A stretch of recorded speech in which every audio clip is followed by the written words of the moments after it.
जय श्री कृष्णा। राधे राधे। जीवन के इस भाग दौड़ में 2 पल हम सुकून से बिताना चाहते हैं और उसके लिए अपने घर के मंदिर में पूजा स्थान पर जरूर बैठते हैं ताकि शांति मिले, मन को सुकून मिले, भटकाव से बचें।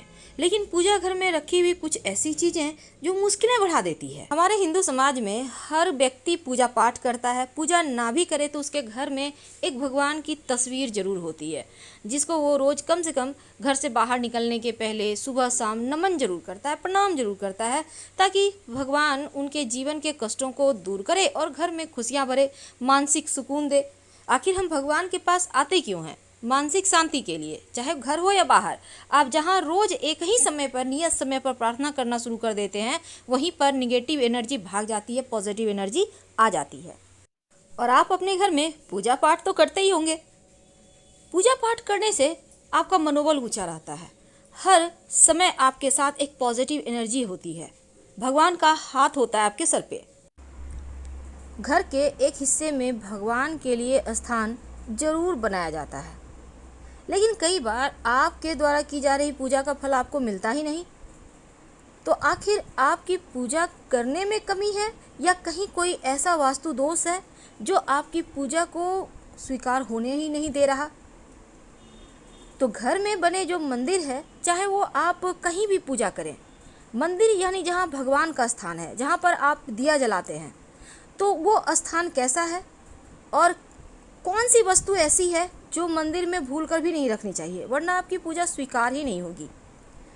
देखिए, पूजा हमेशा वास्तु की बात करें तो घर के ईशान कोण यानी उत्तर पूरब दिशा की ओर करें तो यह सर्वोत्तम माना जाता है। अगर घर में बना जो आपका मंदिर है वास्तु के विपरीत हो, मंदिर नहीं भी है, आप कहीं भी पूजा करते हैं, तो अगर आप वो सही जगह नहीं है तो मन भी आपका पूजा में नहीं लगेगा और इसका लाभ भी नहीं मिलेगा। अब ऐसे में कुछ वास्तु टिप्स जो आपके पूजा को जो आप पूजा करते हैं जब भगवान को, तो आपकी पूजा जल्दी स्वीकार होगी। इसके लिए सबसे पहली बात तो एक भगवान की मूर्ति एक ही रखें, 2 ना रखें। दूसरी, भगवान गणेश की 3 प्रतिमा, 3 मूर्ति पूरे घर में नहीं होना चाहिए, सिर्फ पूजा स्थान में नहीं बल्कि घर में होना ही नहीं चाहिए। 2 बस बहुत है। एक आप अपने घर में मूर्ति रख सकते हैं जहाँ पूजा करते हैं और कहीं पर तस्वीर भी लगा सकते हैं, नहीं तो शुभ कार्यों में अड़चने आएंगी, बनते बनते कार्य आपके बिगड़ने लगेंगे। वास्तुशास्त्र के अनुसार घर के मंदिर में कभी भी टूटी फूटी हुई मूर्ति या तस्वीर है, बहुत पुरानी हो गई है, ऐसे तस्वीर की मूर्ति की पूजा ना करें, वरना नकारात्मकता बढ़ेगी और देवता भी नाराज होंगे। घर के जो मंदिर है, जो पूजा स्थान है, हमेशा उत्तर पूर्व दिशा में ही बनाएं। दक्षिण या दक्षिण पश्चिम दिशा अशुभ दिशा होता है, इस दिशा में पूजा पाठ आप नहीं कर सकते, नहीं तो आपको उतने फल नहीं मिलेंगे। और घर के मंदिर में 2 शंख मत रखिए आप। अब जैसे बहुत सारे घरों में होता है कि आप एक शंख स्थापित कर देते हैं, एक बजाते हैं। देखिए, जो स्थापित कर दिए वो तो ठीक है, पर बजाने वाला एक साथ ना रखें, उसे हटाकर कहीं अलग से रखें। तो घर के मंदिर में 2 शंख एक साथ नहीं रखना है। वास्तु के अनुसार मंदिर जहाँ पर आप भगवान की पूजा करते हैं आसपास शौचालय मत बनवाइए। और दूसरा, बहुत ज़्यादा बड़ी बड़ी मूर्तियाँ भी घर में नहीं रखनी चाहिए। पूजा स्थान पर अगर आप शिवलिंग रखते हैं तो अंगूठे से छोटा रखें और पारद शिवलिंग रख लें तो आपकी पूजा भी जल्दी स्वीकार होगी। देवी देवताओं की हमेशा सॉफ्ट मुद्रा, सौम्य मुद्रा में मुस्कुराती हुई तस्वीर लगाइए। अब ये नहीं कि आपने तस्वीर लाई है, मूर्ति लाई है और भगवान का आंख ऊपर की ओर देख रहा है, नहीं, भगवान की आंखें आपको देखे, आपको आशीर्वाद दे, चेहरे पर मुस्कुराहट हो, ऐसी ही मूर्ति या तस्वीर आप ला के रखिएगा, ये आपके लिए बढ़िया होगा।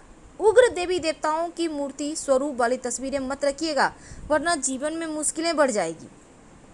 और हनुमान जी की भी ज़रूरत से ज़्यादा बड़ा मूर्ति नहीं रखें। और जब हनुमान जी की आप मूर्ति घर में रखते हैं तो प्रयास ये करें कि हनुमान जी बैठे हुए हों, खड़े हनुमान जी की तस्वीर की पूजा मत कीजिएगा। तो पूजा करने में मन अगर एकाग्र ना हो रहा हो तो धन संपत्ति का नुकसान होने लगता है। भूल कर भी आप अपने स्टोर रूम में पूजा का स्थान मत बनाएं और ना ही बेडरूम में आप पूजा करें। तो आप भूलकर भी पूजा की अलमारी ऐसे स्थान पर भी ना रखें जहाँ पर कबाड़ है। इन चीज़ों से आपको बचना चाहिए। अब जैसे कि आप घर में रोज़ मंदिरों में फूल चढ़ाते होंगे, तो भगवान की पूजा के फूल आप ये नहीं कि बासी पड़े हुए हैं घर के कोने में रखे हुए, ये सही नहीं है। आप उनको हटाइए, कोशिश करें कि शाम के समय ही हटा दें, क्योंकि जो सूखा हुआ पुष्प है वो परेशानी को, दरिद्रता को, गरीबी को, अकाल मृत्यु, मंगल दोष जैसी समस्याएं पैदा करता है, इसलिए उनको तुरंत हटाइए। पूजा घर में मूर्तियों को लेकर ये भी नियम है कि गृहस्थ लोगों को बड़ी मूर्तियां मंदिर में अपने घर में नहीं रखना चाहिए। और पूजा घर में भूलकर भी अपने पितृ देवों की तस्वीर मत लगाइएगा। शास्त्रों में इसे भी अच्छा नहीं माना जाता, क्योंकि पूर्वजों की तस्वीरें मंदिर में लगाने से सही नहीं होता। आप अपने घर के दक्षिणी दीवार पर लगाइए ताकि पितर प्रसन्न हो, लेकिन मंदिर में मत रखिएगा। तो मंदिर में रसोई घर भी मत बनाइए, क्योंकि वास्तु के अनुसार भी ठीक नहीं है ये। और शंख को भगवान विष्णु का प्रतीक माना जाता है, इसीलिए हमेशा इसको बदलिए मत, बल्कि शंख को आप रोज़ बजाइए, सुबह 3 बार, शाम में 3 बार।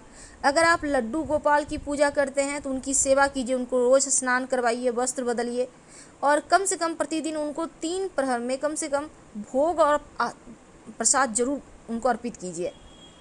अगर लड्डू को गोपाल को लेकर आप कहीं जा रहे हैं तो आप लेकर जाइए, उन्हें घर में बंद करके मत जाइएगा, क्योंकि उन्हें बिना भोजन कराए आप खा भी नहीं सकते। इसलिए जो व्यक्ति नियम करते हैं उनके घर में देके जाइए उन्हें।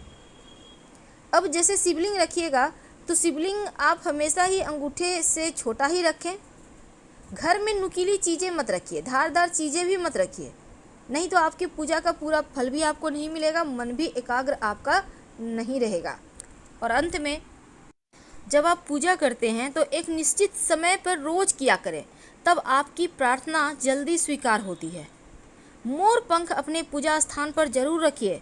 माना जाता है मोर पंख रखने से घर में सकारात्मकता आती है, और भगवान श्री कृष्ण को मोर पंख बहुत प्रिय है, तो आप भगवान श्री कृष्ण के माथे पर सजा कर रखें। मोर पंख रखने से घर में कीड़े मकोड़े वगैरह भी नहीं आते। गंगा जल, हिंदू धर्म में गंगा जल को बहुत पवित्र माना जाता है, और हर घर में पूजा स्थान पर गंगा जल भी होता है। तो मंदिर में गंगा जल रखने से माँ लक्ष्मी की विशेष कृपा होती है। लेकिन जब भी आप गंगा जल रखें तो चांदी या पीतल के बर्तन में रखें, घर में सुख शांति बनी रहती है। शंख तो आपको रखना ही है, और शंख से आप जल भी भगवान श्री हरि को अर्पित कर सकते हैं।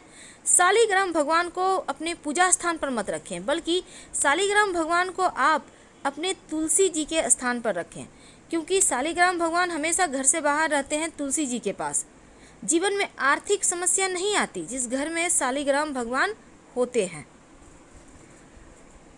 तो गंगा जल के साथ गौमूत्र भी है जो बहुत पवित्र होता है, और जिस घर में गौमूत्र रखा होता है देवी देवताओं का आशीर्वाद भी बरसता है। आपकी जानकारी के लिए एक छोटी सी बात प्लीज़ ध्यान रखिएगा, जब भी आप सुबह के समय दिया बाती करते हैं, सुबह जब आप दीपक जलाते हैं तो उसमें एक लौंग जरूर डालिए। आपके जीवन में ऐसी कोई भी अधूरी इच्छा नहीं रहेगी जिसे आप पूरी करना चाहते हैं और वो पूरी ना हो, क्योंकि लौंग जब आप डालते हैं तो मनोकामना पूर्ण हो जाती है। और शाम में जब दिया बाती करेंगे तब सरसों के तेल का दीपक हो या घी का, ये आप क्या जलाते हैं आपकी मर्जी है, लेकिन गुरुवार के दिन छोड़कर बाकी दिनों में आप सरसों के तेल का या तिल के तेल का दिया जला सकते हैं। कोई भी चीज़ का दीपक जलाएं, लेकिन दिया में अगर एक चुटकी पीली सरसों या काली मिर्च डाल दें, क्योंकि काली मिर्च एक दाना भी डाल देते हैं तो शत्रु शांत रहेंगे। अगर पीली सरसों डालते हैं तो अतृप्त आत्माएं आपको परेशान नहीं करेगी। यानी कई बार घरों में डर भी लगता है जैसे पीछे कोई है या आपने बुरे सपने देखे, तो ऐसा कुछ आपके घर में हो रहा है तो आप पीली सरसों डालकर शाम में दिया बाती करना शुरू कर दें, आपकी मुश्किलें समाप्त हो जाएगी। फिलहाल आपसे विदा लेते हैं। जानकारी अच्छी लगे तब लाइक कर सब्सक्राइब करें और कमेंट में हर हर महादेव जरूर लिखें। धन्यवाद, हम फिर मिलेंगे।